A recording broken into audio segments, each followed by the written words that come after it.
दोस्तों, अगर आपको 1-2 साल पुरानी एक घटना याद है, जहां पर पेगासस का नाम आया था। पेगासस क्या है? एक तरह का सॉफ्टवेयर है। ऐसा बोला गया था कि इज़राइल की एक ऑर्गेनाइजेशन है एनएसओ, जिसके द्वारा ये पेगासस बनाया जाता है और ये जो पेगासस है वो अलग-अलग देश की सरकारों को बेचता है। अब उस टाइम के ऊपर ना ये मुद्दा उठा था कि इस पेगासस को यूज़ किया गया बहुत सारे जो ऑपोजिशन लीडर्स होते हैं, उनके फ़ोन टैप करने के लिए, ठीक है? उनके इन्फॉर्मेशन को लीक करने के लिए या उनकी इन्फॉर्मेशन को यूज़ करने के लिए। एंड उस टाइम भी काफ़ी ज़्यादा मुद्दा उठा था। कहीं न कहीं इसके ऊपर इन्वेस्टिगेशन भी हुई, पर कोई सामने रिज़ल्ट हमारे सामने आ नहीं पाया कि क्या ये हुआ, एक्चुअल में नहीं हुआ, वो कहाँ पर है इन्वेस्टिगेशन, अभी तक कोई आइडिया नहीं है। पर अभी एक नया मुद्दा उठ रहा है। What is that? कि जो आपके एप्पल कंपनी है ना, उसके द्वारा ना एक अलर्ट भेजा गया है बहुत सारे लीडर्स को, जिनमें ज़्यादातर जो है ना वो ऑपोज़िशन लीडर्स हैं। 1-2 और भी हैं, उसके अलावा जर्नलिस्ट वगैरह भी, पर ज़्यादातर ऑपोज़िशन लीडर्स हैं। इसमें बताया गया है कि स्टेट स्पॉन्सर्ड अटैकर्स के द्वारा उनके फ़ोन को अटैक किया गया है, उनके फ़ोन को टारगेट किया गया है। कहीं न कहीं ये सिमिलर सा ही मुद्दा हमें यहाँ पे देखने को मिल रहा है, जहाँ पर डिफरेंट ऑपोज़िशन लीडर्स और जर्नलिस्ट ये क्लेम कर रहे हैं कि उनके फ़ोन्स को स्टेट स्पॉन्सर्ड अटैकर्स के द्वारा अटैक किया गया है। अभी देखो, सरकार ने भी इसके ऊपर इन्वेस्टिगेशन बोला है कि ये इस चीज़ के ऊपर करेंगे, पर कहीं न कहीं अपने आप में ये बहुत कंसर्निंग बात है कि अगर इस तरह की चीज़ें हमारे सामने देखने को मिलती हैं।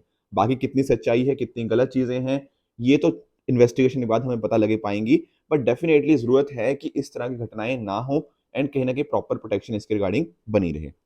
ठीक है दोस्तों, तो दोस्तों डेट है आज की 1 नवंबर 2023 एंड आप सभी का स्वागत है आज के प्रीलिम बूस्टर न्यूज़ डिस्कशन के अंदर। पहली बात तो ये देखो, लास्ट मंथ मैंने आप सभी को बोला था कि 1 मंथ आप कंटिन्यूअसली अक्टूबर को फॉलो कीजिए एंड आप रियलाइज़ करोगे किस तरह से आपके करंट अफेयर्स की प्रिपरेशन में बदलाव आया। एंड आई एम श्योर जिन लोगों ने किया होगा वो अपने कमेंट्स बता भी सकते हैं कि अगर आप कंसिस्टेंटली आप फॉलो कर रहे हो प्रीलिम बूस्टर को, तो डू यू रियली फील कि हाँ यार, मेरे करंट अफेयर्स की प्रिपरेशन थोड़ी बेहतर हो रही है, नहीं हो रही? Getting it? अब नया मंथ आज से स्टार्ट भी है, ठीक है ना? और अपने आप में जो 1 नवंबर है ना, ये तो बहुत ही इंपॉर्टेंट, आप सभी जानते हो, इंपॉर्टेंट डेट है। सर क्यों इंपॉर्टेंट डेट है? देखो, डिफरेंट डिफरेंट जो स्टेट्स है ना, वो आज के दिन फॉर्म हुई थी। कैसे ही सर? एग्जाम्पल बता दीजिए। जैसे मैं आपको कर्नाटका की बात करता हूँ। आज कर्नाटका स्टेट डे है, ठीक है? तो 1 नवंबर 1956 को कर्नाटका स्टेट का फॉर्मेशन हमें देखने को मिलता है। उसी पर्टिकुलर दिन के ऊपर आपकी जो आंध्र प्रदेश स्टेट है, उसका भी फॉर्मेशन डे सेम ही है। सिमिलरली आपकी जो केरला स्टेट है, उसका फॉर्मेशन डे भी क्या है? 1 नवंबर ही है। इसके 10 साल बाद अगर आप नोटिस करोगे, जो हरियाणा, पंजाब, ये कब फॉर्म हुए थे? 1 नवंबर 1966 को। तो इनका भी ये डे बन जाता है, इनका भी स्टेटहुड डे बन जाता है। मध्य प्रदेश का फॉर्मेशन भी इनफैक्ट 1 नवंबर 1956 को ही हुआ था। उसके बाद अगर आप नोटिस करोगे, 2000 के अंदर ना जब मध्य प्रदेश को वहां से आपका छत्तीसगढ़ बनता हुआ देखने को मिलता है, तो छत्तीसगढ़ का फॉर्मेशन कब हुआ? वो भी 1 नवंबर को ही हुआ। तो आपकी बहुत सारी स्टेट्स हैं जो कि 1 नवंबर को फॉर्म होती हैं, ठीक है? तो अपने आप में बहुत इंपॉर्टेंट डे था। एक्चुअली में 1956 था, तो आप समझते ही हो उस टाइम जो स्टेट रीऑर्गेनाइजेशन एक्ट आया था, उसकी वजह से। ठीक है? तो ये थोड़ा-सा एक बेसिक था। बाकी डेफिनिटली आप प्रीलिम बूस्टर को रिवाइज़ करते रहिए। बहुत सारी दिक्कतें स्टूडेंट्स पूछते हैं कि सर रिवीजन कैसे करें इसके रिगार्डिंग? तो रिवीजन देखो यही है, कहीं न कहीं आपको मैं मंथली पीडीएफ भी प्रोवाइड कर दूँगा प्रीलिम बूस्टर की हमारे टेलीग्राम चैनल के ऊपर, तो वहाँ से भी रिवीजन कर सकते हो। पर डेली बेसिस पे ना आप इसकी थोड़ी-थोड़ी रिवीजन करते रहा करो। बहुत सारे बच्चे कमेंट्स के अंदर भी जो पढ़ते हैं, उसकी एक शॉर्ट समरी कमेंट्स के अंदर लिख देते हैं, तो वहाँ से भी बहुत सारे स्टूडेंट्स यहाँ पे रिवाइज़ करते हैं। बाकी जो पीडीएफ्स मैं आपको टेलीग्राम पे ऊपर देता हूँ इसकी, उसके थ्रू आप रिवीजन कर सकते हो, राइट? बाकी आप एक एंड ऑफ द डे ना अपने दिमाग में रिकॉल करने की कोशिश किया करो कि यार मैंने आज क्या चीज़ पढ़ी, ठीक है ना? तो कहीं न कहीं जब इस तरह से एक्टिवली रिकॉल करने की कोशिश करोगे ना, एंड आई एम श्योर उसके बेसिस के ऊपर आपके लिए ये लंबे टाइम तक आप इन चीज़ों को याद रख पाओगे, ठीक है? तो चलिए आगे बढ़ते हैं। आगे बढ़ने से पहले इंपॉर्टेंट इन्फॉर्मेशन क्या है कि देखो, 4 नवंबर 2023 को, यानी कि बस अब तो 3 दिन ही बचे हैं, जो भी स्टूडेंट्स लखनऊ के अंदर है ना, वो डेफिनिटली इस पर्टिकुलर सेशन को अटेंड कर सकते हैं। अब जैसा मैंने आपको बताया था, इस पर्टिकुलर सेशन के अंदर आप अपने फैकल्टी के साथ बिल्कुल आप मीटअप कर सकते हैं, उनके साथ मिल सकते हैं, उनके साथ इंटरैक्ट कर सकते हैं। तो बहुत ही इंपॉर्टेंट आप सभी के लिए सेमिनार होने जा रहा है। तो ये जो पर्टिकुलर सेमिनार है, देखो मैं बता ही रहा था, first come first serve basis के ऊपर होती हैं। तो डेफिनिटली जो भी स्टूडेंट्स लखनऊ से हैं या आसपास के एरिया से हैं, नीचे रजिस्ट्रेशन लिंक दिया हुआ है, उसके अंदर जाके इसके लिए रजिस्टर कर दीजिए, ताकि इंश्योर कीजिए इस पर्टिकुलर सेमिनार से आप बहुत ज्यादा बेनिफिट उठा पाएं, राइट? आगे चलते हैं। एक टॉपिक है अखौड़ा अगरतला रेल लिंक, वो आज इनॉग्रेट होने जा रहा है। इसको समझने की कोशिश करते हैं कि आखिर ये मुद्दा है क्या। देखो, आप यहाँ पे समझो, ये आपका अगरतला तो आप जानते होंगे त्रिपुरा के अंदर आपको देखने को मिल जाएगा। उसी तरह से यहाँ पे अखौड़ा आपको एक जगह देखने को मिलती है जो कि बांग्लादेश ढाका के पास में आपको देखने को मिल जाएगी। अभी आज के समय के ऊपर पता क्या होता है, बहुत दिक्कतें आती हैं। क्यों? क्योंकि अगर मान लो यहाँ से कोई सामान इस पर्टिकुलर एरिया में, नॉर्थ ईस्ट वाले एरिया में जाना है, तो इस तरह से वो घूम के असम के थ्रू होता होता इस तरह से जाता है, तो अपने आप में टाइम बहुत ज्यादा लग जाता है। ठीक है, टाइम बहुत ज्यादा बढ़ गया, डिस्टेंस बहुत ज्यादा बढ़ गया, एंड कहीं ना कहीं कनेक्टिविटी में बहुत ज्यादा इश्यूज आ जाते हैं। और इसी वजह से ना बहुत सारी प्रोडक्शन हो सकती है, जैसे आपकी टी की प्रोडक्शन हो गया, आपकी शुगर केन की प्रोडक्शन हो गया, कंस्ट्रक्शन आइटम्स हो गया, आयरन एंड स्टील हो गया, ये सारे अलग अलग चीजें हैं ना, इनमें काफी सारे इश्यूज आते थे। तो इस वजह से ना अब यहाँ पर अखौड़ा और अगरतला इनके बीच में ना एक रेल लिंक यहाँ पे बनाया जा रहा है। लगभग ये 12 किलोमीटर का लिंक है, ठीक है ना।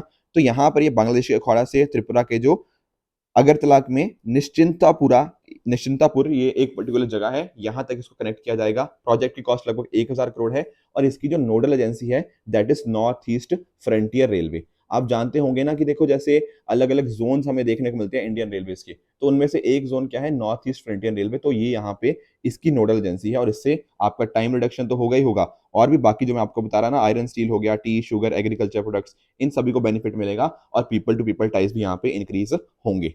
तो ये आज यहाँ पे हमारे प्रधानमंत्री जी और शेख हसीना जी जो हैं, ये यहाँ पर इसको वर्चुअली इनॉग्रेट करेंगी। सिर्फ यही एक चीज नहीं हो रही, इसके अलावा और भी चीजें हो रही हैं आज, जैसे फॉर एग्जांपल मैत्री सुपर थर्मल पावर प्रोजेक्ट। इस पर्टिकुलर थर्मल पावर प्रोजेक्ट को भी यहाँ पे आज इनॉग्रेट किया जाएगा हमारे प्रधानमंत्री जी और बांग्लादेश के प्रधानमंत्री जी के द्वारा। यहाँ पर आप नोटिस करो, ये जो पर्टिकुलर थर्मल पावर प्लांट है कहाँ पर है, ये आपको रामपाल बांग्लादेश के अंदर देखने को मिल जाएगा, जो कि पसूर रिवर के अंदर के पास में है। ठीक है, तो ये रिवर का नाम ध्यान में रखिए कि इस पर्टिकुलर रिवर के पास में आपको ये थर्मल पावर प्लांट आपको देखने को मिलेगा। इसकी कैपेसिटी 1320 मेगावाट आपको देखने को मिल जाएगी। और यहाँ पर जो पैसा है ना, वो पूरा का पूरा भारत ने दिया है। दरअसल ने हमने क्या किया है, हमने कंसेशनल फंडिंग की है। इसका क्या मतलब, जब हम देखो किसी को लोन देते हैं ना, तो एक तो होता है लोन जो आप बहुत महंगे दर के ऊपर देते हो, जिसको मार्केट लोन रेट के ऊपर हो गया। एक हो सकता है कि आप जो लोन दो किसी को बहुत ही कम रेट के ऊपर दो, मान लो बहुत ही 1%, 2% इस तरह से, और साथ ही साथ आप टाइम पीरियड अच्छा खासा दे दो कि भैया तू आराम से रिटर्न कर, कोई जल्दबाजी नहीं है। तो इस तरह से हमने यहाँ पे इसकी फंडिंग हमें देखने को मिल जाएगी। $2 बिलियन के लगभग इसकी प्रोजेक्ट कॉस्ट हमें देखने को मिल जाती है। कौन बिल्ड कर रहा है इसको? BHEL हमारी तरफ से, और साथ साथ बांग्लादेश की तरफ से बांग्लादेश पावर डेवलपमेंट बोर्ड। एक तीसरी चीज और भी है यहाँ पे, वो है Khulna Mongla port rail line project. ये एक्चुअली दोनों जो लोकेशन है ना, खुलना भी मोंगला भी, ये दोनों आपको बांग्लादेश के अंदर ही देखने को मिल जाएगी। तो ये नाम भी आपको Khulna Mongla port rail line project का नाम भी आपको यहाँ पे पता होना चाहिए। अगले टॉपिक की तरफ चलते हैं, that is supreme court order centre to fill vacancies in SIC and CIC। मैं थोड़ा सा आपको ना इसकी समझाने की कोशिश करता हूँ कि आखिर ये मुद्दा है क्या। पहली बात तो ये समझो कि चाहे आप SIC की बात कर लो, ठीक है ना, स्टेट इन्फॉर्मेशन कमीशन की, या फिर आप बात कर लो CIC सेंट्रल इन्फॉर्मेशन कमीशन की, दोनों की दोनों क्या है, आपकी स्टैट्यूटरी बॉडी है। स्टैट्यूटरी बॉडी का मतलब आपकी एक एक्ट से बनी हुई बॉडी है। कौन सा एक्ट है? आपका RTI एक्ट 2005 इस एक्ट से बनी है। अब होता पता क्या है, कहीं ना देखो बात हो रही है इन्फॉर्मेशन की, जैसे हम बात बोलते हैं ना राइट टू इन्फॉर्मेशन, तो कहीं ना कहीं सूचना का अधिकार होता है। तो यहाँ पर ना मान लो आपको जो पब्लिक अथॉरिटीज है वहां से आपने इन्फॉर्मेशन लेनी है, तो एक तरह से ना 3 टियर मैकेनिज्म यहाँ पे बनाया हुआ है। सर कैसे? देखो, सबसे पहले आ जाता है आपका PIO। PIO का मतलब क्या होता है? आपका पब्लिक इंफॉर्मेशन ऑफिसर। जब भी आपको कोई इन्फॉर्मेशन चाहिए तो आप इनको कॉन्टेक्ट करोगे, मतलब बेसिकली इनकी जिम्मेदारी बनती है कि आपको 30 दिनों के अंदर ना रिक्वायर्ड इन्फॉर्मेशन आप तक पहुंचाई जा पाए। पर मान लो आपकी इन्फॉर्मेशन नहीं पहुंची आप तक, जो आप इन्फॉर्मेशन चाहते थे वो सही ढंग से नहीं पहुंची, या फिर पहुंची ही नहीं, वट, तो उसके बाद आपका Tier 2 आ जाता है, सेकंड टियर आ जाता है। सेकंड टियर में क्या होता है? First appellate authority. आप अपील करोगे एक तरह से कि भैया मुझे ये चीज चाहिए थी, अभी तक नहीं पहुंची। अगर ये भी कहीं ना कहीं काम नहीं करता, फिर टॉप मोस्ट के ऊपर आ जाता है आपका CIC कह लो या SIC, depending upon the fact कि कहां पर है। तो सेंट्रल इन्फॉर्मेशन कमीशन हो गया या फिर स्टेट इन्फॉर्मेशन कमीशन हो गया। तो इस तरह से ये चीज वर्क करती है। तो अगर मैं बात करूं CIC की, तो जैसा मैं आपको बता भी रहा था, ये एक स्टैट्यूटरी बॉडी है, और यहाँ पे CIC के अंदर एक तो आपके चीफ इन्फॉर्मेशन कमिश्नर होंगे, और साथ ही साथ आपके और भी different different chief information commissioner, sorry central information commissioners होंगे, बट 10 से ज्यादा वो नहीं होने चाहिए। एट द सेम टाइम अगर आप नोटिस करो, यहाँ पर इसकी जुरिसडिक्शन सारी सेंट्रल पब्लिक अथॉरिटीज के ऊपर एक्सटेंड करती है। इसकी अपॉइंटमेंट का ना 3 लोग इसको मिलकर यहाँ पे देखते हैं इसकी सिलेक्शन कमेटी के बारे में। एक तो आपके हो गए प्रधानमंत्री जी, जो कि इस कमेटी के चेयरपर्सन भी होते हैं, दूसरे leader of opposition in Lok Sabha, and तीसरे एक यूनियन कैबिनेट मिनिस्टर। तो 3 मेंबर एक बॉडी होती है जो कि सिलेक्ट करती है CIC को। ठीक है, टर्म्स ऑफ ऑफिस जो होती है वो कहीं ना एक्चुअली आपकी सेंट्रल गवर्नमेंट के हाथ में है, और साथ साथ जब तक उनकी एज 65 ईयर्स नहीं हो जाती, तो जो भी अर्लियर होता है वो चीजें हमें यहाँ पे देखने को मिलती हैं। एक्चुअली में ना 2019 के अंदर एक अमेंडमेंट हुआ था जहां पर सीआईसी के रिगार्डिंग जो पावर्स थी ना वो आपकी सेंट्रल गवर्नमेंट के पास में आ चुकी थी। बाकी ओथ तो इसकी प्रेसिडेंट ऑफ इंडिया देते हैं, ठीक है, तो बाकी चीजें भी आप यहाँ पे समझ पाओगे। सिमिलर तरीका देखो स्टेट इन्फॉर्मेशन कमीशन का है, बस फर्क ये है कि आपका जो ओथ है यहाँ पे वो गवर्नर जी के द्वारा दी जाती है, बाकी जो भी आपकी स्टेट बॉडीज होंगी उसके रिगार्डिंग इन्फॉर्मेशन इनके द्वारा आप वहां तक पहुंच पाओगे। ठीक है, अपॉइंटमेंट कमेटी जो होती है यहाँ पे आपको चीफ मिनिस्टर आपको देखने को मिल जाएंगे, leader of opposition legislative assembly और एक कैबिनेट मिनिस्टर आपको यहाँ पे देखने को मिल जाते हैं।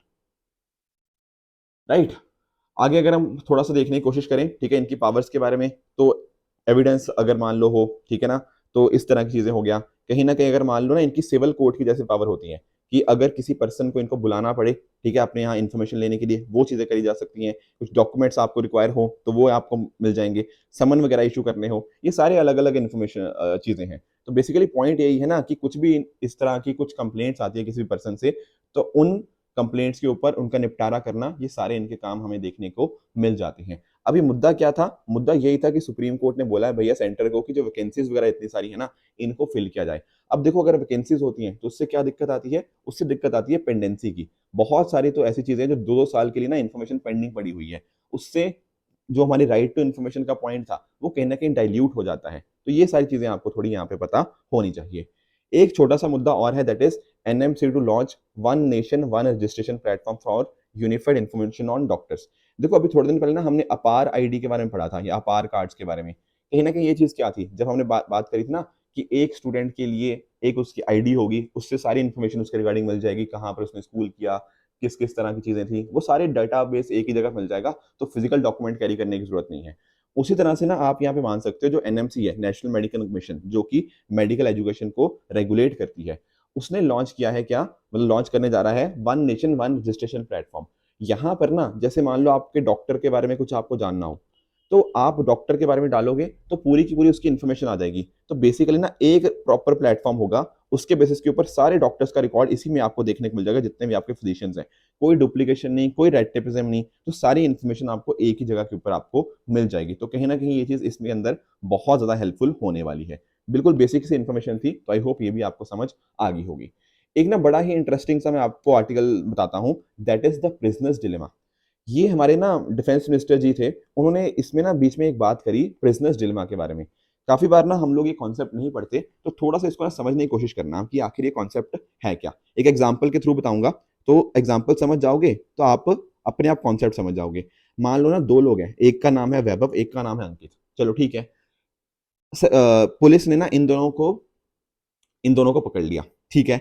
और ऐसा पुलिस को शक है, मैं फिर से बता रहा हूँ, पुलिस को शक है कि इन दोनों ने ना कोई गुनाह किया है, इन दोनों ने कोई क्राइम किया है, ठीक है। अब एक बार पुलिस ने बुलाया वैभव को, एक बार पुलिस ने बुलाया अंकित को, अलग अलग तरह से इनको इन्वेस्टिगेशन कर रही है। वहां पर ना पुलिस क्या बोलती है वैभव को कि भाई तुम ना अपना जो इल्जाम था उसको कबूल कर लो, ठीक है, उसको क्या कर लो, उसको कन्फेस कर लो। अगर तुम ऐसा कर लेते हो कि मान लो तुमने कन्फेस कर दिया, तो हम ना अकॉर्डिंगली पनिशमेंट देंगे। एक हो सकता है कि वैभव कन्फेस कर दे, अपना गुनाह कबूल कर ले, या फिर एक हो सकता है कि वैभव चुप रहे, वो बोले कि नहीं मैंने नहीं किया। उसी तरह से अंकित भी यही कह सकता है, या तो वो कन्फेस कर सकता है या फिर वो साइलेंट रह सकता है। अब यहां पर ना पुलिस ने इनको बोला कि अगर तो देखो वैभव, अगर आप कन्फेस कर लोगे तो आपको सजा होगी 5 साल की। अगर दोनों ने बेसिकली, अगर वैभव ने भी कन्फेस कर लिया, कबूल कर लिया कि हाँ इल्जाम हम लोगों ने किया है या फिर जो गुनाह है हम लोग किया है, तो दोनों अगर कबूल कर लेते हैं तो दोनों को सजा होगी कितनी, 5 साल की और 5 साल की, ठीक है। अगर ऐसा होता है कि वैभव ने तो अपना गुनाह कबूल कर लिया, पर यहां पर अंकित मुकर गया कि नहीं हमने नहीं किया, तो देखो वैभव ने सच बोला था ना, तो वैभव को सजा नहीं होगी, पर अंकित को सजा हो जाएगी 20 साल की, ठीक है। उसी तरह से अगर मान लो वैभव क्या करता है, वैभव ने क्या किया, वैभव ने मना कर दिया कि भैया हमने नहीं किया, पर अंकित ने मान लिया कि हाँ हम ही ने किया है, तो अंकित को छोड़ दिया जाएगा, अंकित को कोई सजा नहीं होगी, पर आपकी सजा किसको होगी, वैभव को होगी। उसी तरह से अगर दोनों ने मना कर दिया कि भैया हमने किया ही नहीं, तो आप सोच दोनों को 1-1 साल की सजा होगी। तो एक्चुअल में ना कंडीशन कुछ इस तरह से बनती है। अगर आपको नहीं समझ आया क्या कंडीशन है, प्लीज एक बार ना वापस से रिवाइंड करके समझ लो, ठीक है। तो ये इस तरह की कंडीशन है। अगर ऐसी सिचुएशन आती है तो क्या लगता है आपको, आप लोग सोचोगे यार कि लॉजिकली तो ना इन लोगों को ना चुप रहना चाहिए, दे शुड रिमेन साइलेंट। अगर वो साइलेंट रहेंगे तो 1 साल वैभव जेल में रहेगा, 1 साल अंकित जेल में रहेगा, तो ओवरऑल टोटल 2 साल ये जेल में रहेंगे। बाकी आप कोई भी और कंडीशन देखो, यहाँ पर ये जेल में रहेंगे 10 साल, यहाँ पर दोनों मिला के बोल रहा हूँ, यहाँ पर दोनों मिला के 20 साल जेल में रहेंगे और यहाँ पर दोनों जेल में मिलाकर 20 साल रहेंगे। तो सिचुएशन सबसे बढ़िया यही रहेगी कि मैं 1 साल रहते हैं, 2 साल, सबसे बढ़िया सिचुएशन यही है।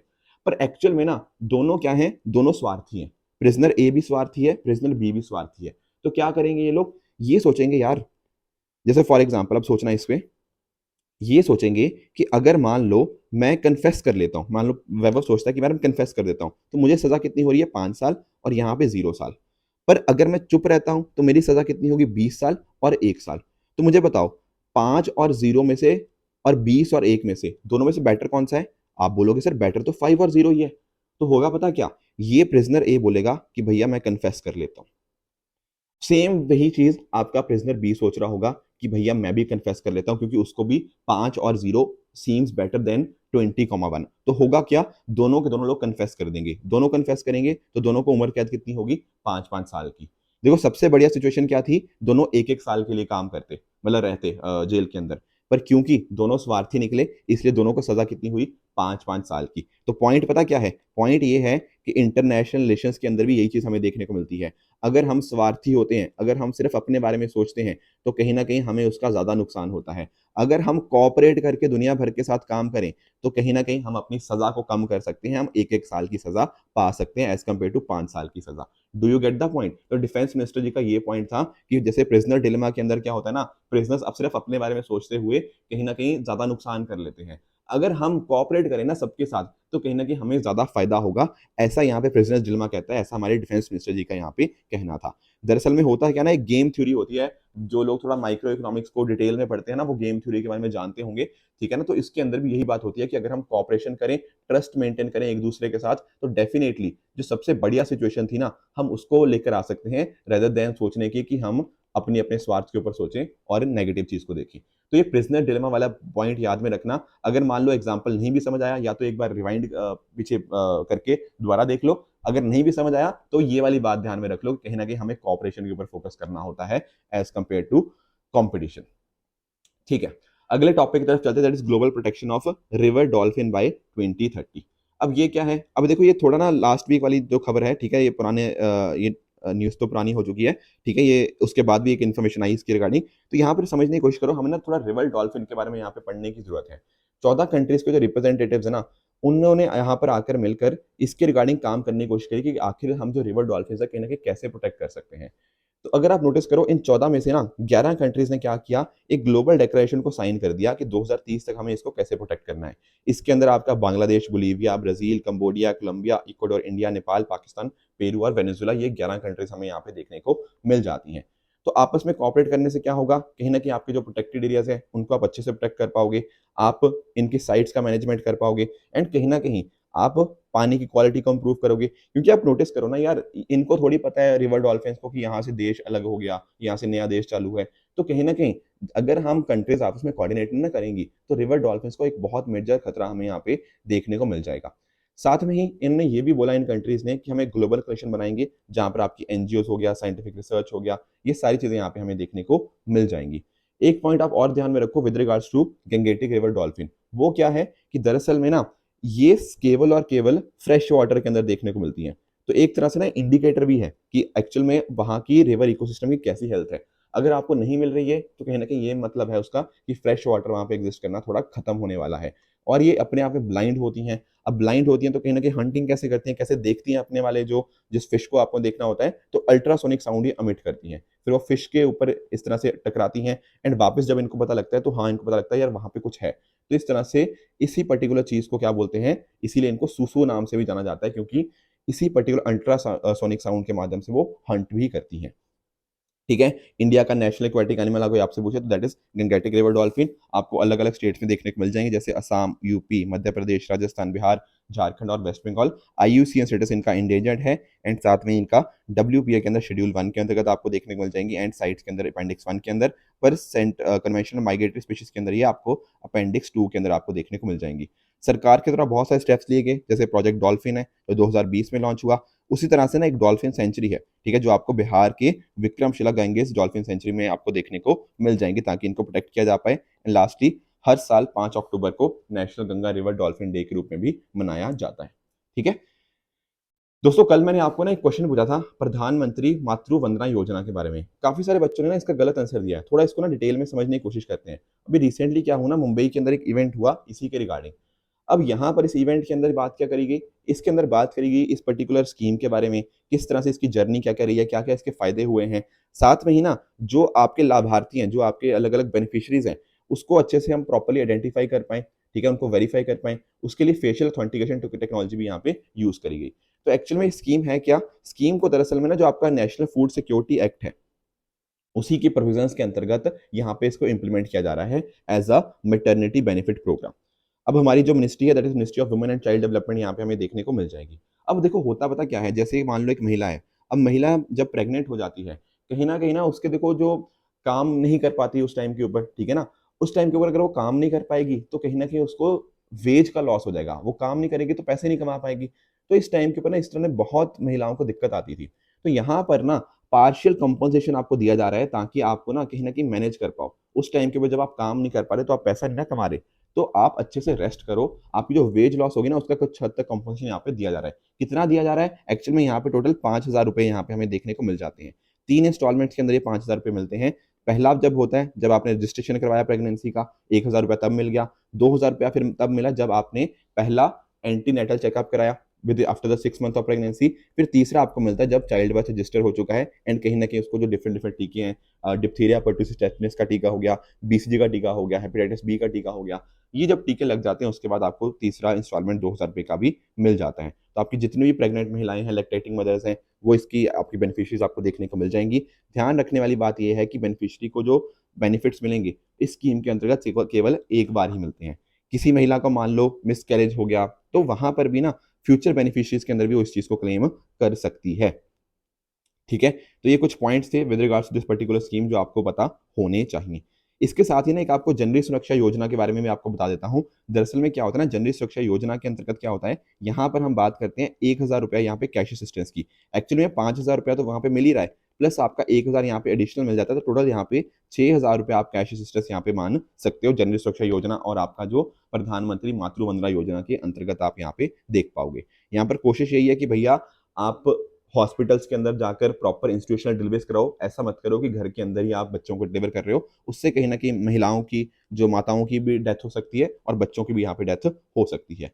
एनएफएसए के बारे में भी आप जानते होंगे, नेशनल फूड सिक्योरिटी एक्ट के बारे में भी 2013 का जो एक्ट है, यहाँ पर भी कोशिश यही है कि जो महिलाएं हैं, प्रेग्नेंट महिलाएं हैं, लैक्टेटिंग मदर्स हैं, उनको 600 कैलोरीज का टेक होम राशन मिले और उनको मैटरनिटी बेनिफिट्स मिले कम से कम 6,000 के फॉर 6 मंथ। तो ये एनएफएसए भी इस चीज को कवर करता है। तो ये जो बात थी ना प्रधानमंत्री मातृ वंदना योजना के बारे में, तो पहली स्टेटमेंट बिल्कुल ठीक है जो अभी हमने पढ़ी। उसी तरह से बाकी आपका ऑप्शन डी भी ठीक है, ठीक है, हमने देखा सिर्फ एक बार ही है। ऑप्शन सी भी ठीक है कि मिस कैरेज के अंदर, फ्यूचर प्रेगनेंसी के अंदर आप ये चीज कर सकते हैं। पर एक्चुअल में अगर आप नोटिस करो, यहाँ पे बात लिखी है फर्स्ट 3 लिविंग चिल्ड्रन, बिल्कुल गलत है। यहाँ पर ना एक चिल्ड्रन की बात होती है, पर इसके साथ ना एक कैच और भी है। वो कैच क्या है, वो कैच ये है कि अगर मान लो आपकी दूसरा बच्चा है वो एक गर्ल चाइल्ड होता है, ठीक है ना, तो कहीं ना कहीं उस केस में भी ना आपको एडिशनल कैश बेनिफिट दिया जाता है, ताकि महिलाओं का जो जो फीमेल गर्ल चाइल्ड है ना, उसके लिए बेसिकली ना उसको भी हम यहाँ पे उसके लिए बिहेवियरल चेंज को प्रमोट कर पाए, उसके लिए चीज हमें देखने को मिल जाती है। अब इसी बेसिस डिस्कशन के बेसिस के ऊपर कुछ मैं क्वेश्चन आपको होमवर्क के लिए दे रहा हूँ, जिनका मुझे आप नीचे कमेंट्स में आंसर बताओगे कि इनका कौन सा सही है एंड कौन सा गलत है। कल देखो सरदार वल्लभ भाई पटेल जी का जन्म दिवस था, ठीक है ना, तो डेफिनेटली इसका भी मुझे आप नीचे कमेंट्स में आंसर बताना कि कौन सा आपके हिसाब से ठीक है, कौन सा गलत है। एक मैपिंग का थोड़ा क्वेश्चन देख रहा हूँ, ठीक है ना, तो ट्राई करना इसको सॉल्व करने की, फिर अकॉर्डिंगली कल हम इसको भी डिस्कस कर लेंगे। कल मैंने जो होमवर्क दिया था उसका आंसर बता देता हूँ। गैंगेटिक रिवर डॉल्फिन मैंने अभी बताया, ये तो आपका इंडेंजर्ड होता है, तो ये आपका फॉल्स हो गया। गो रेड कैंपेन आपका टीबी अवेयरनेस, अरे नहीं नहीं, ये आपका डिसलेक्सिया के रिगार्डिंग होता है। कवच सिस्टम तो हमने देखा ही है, आरडीएसओ इसको डेवलप करता है, तो ये स्टेटमेंट आपकी बिल्कुल करेक्ट हो जाएगी। इसी के साथ एडीबी के बारे में मैंने आपको एक क्वेश्चन पूछा था। देखो एडीबी आप अगर आप नोटिस करोगे ना, तो एडीबी का फॉर्मेशन हुआ था 1966 के अंदर। इसके हेडक्वार्टर आपको मलीना फिलीपींस के अंदर देखने को मिल जाएंगे। यहाँ पर क्या होता है ना, एडीबी के अंदर जो मेंबर्स होते हैं वो एशिया से तो होते ही होते हैं, पर एशिया के बाहर से भी होते हैं। जैसे फॉर एग्जांपल आपको ऑस्ट्रेलिया, नॉर्थ अमेरिका, यहाँ से भी आपके डिफरेंट डिफरेंट कंट्रीज आपको देखने को मिल जाएंगी। तो आउटसाइड एशिया भी कंट्रीज के लिए मेंबरशिप ओपन है। आज के टाइम के ऊपर जापान हो गया, यूएस हो गया, इनके पास सबसे ज्यादा शेयर्स हैं, followed by China and India. ठीक है, तो यहाँ पर जो दूसरी स्टेटमेंट बोल रहा है ना कि सिर्फ एशियन कॉन्टिनेंट के मेंबर बन सकते हैं, ये बात गलत हो जाएगी। बाकी जो पहली स्टेटमेंट है ये सारी मेंबर्स आपके करेक्ट हैं। तो एक्चुअल में आंसर क्या बनेगा, आंसर बनेगा 1 is correct but 2 is incorrect. तो ऑप्शन नंबर सी इसका करेक्ट बन जाएगा। तो ये कुछ मैंने मेंबर कंट्रीज का यहाँ पे मैप भी लगा दिया है, तो आप इनको भी यहाँ पे देख पाओगे। तो दोस्तों ये थी आज की डिस्कशन। अगर आपको इस लेक्चर की पीडीएफ चाहिए तो आप हमारे Telegram channel PW only S official पर जाके इस सेशन की पीडीएफ को डाउनलोड करके अपनी प्रेपरेशन को और भी बेहतर बना सकते हो। Thank you very much for the discussion.